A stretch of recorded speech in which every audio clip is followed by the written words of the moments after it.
शक्करगढ़ में सर्दी के शिद्दत में इजाफे के साथ ही नज़ला, जुकाम, खांसी और दीगर अमराज में इजाफा होने लगा। अस्पतालों में मरीजों की तादाद बढ़ गई है। बच्चे और बुजुर्ग ज्यादा मुतासर हो रहे हैं। तफसीलात जान लेते हैं राना इश्तियाक से। जी राना। जी बिल्कुल, शक्करगढ़ में मौसम की तब्दीली के साथ साथ ही सर्दी की शिद्दत में इजाफा हो चुका है और शक्करगढ़ के जो शहरी हैं मुख्तलिफ बीमारियों में मुब्तला हो चुके हैं।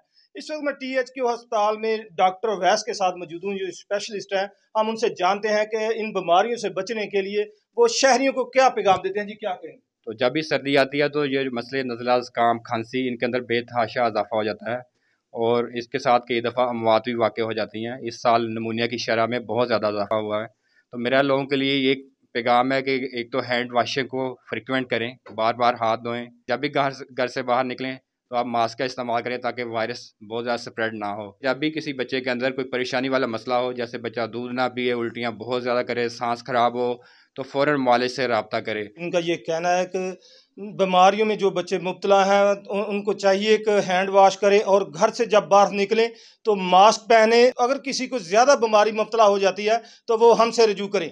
जी।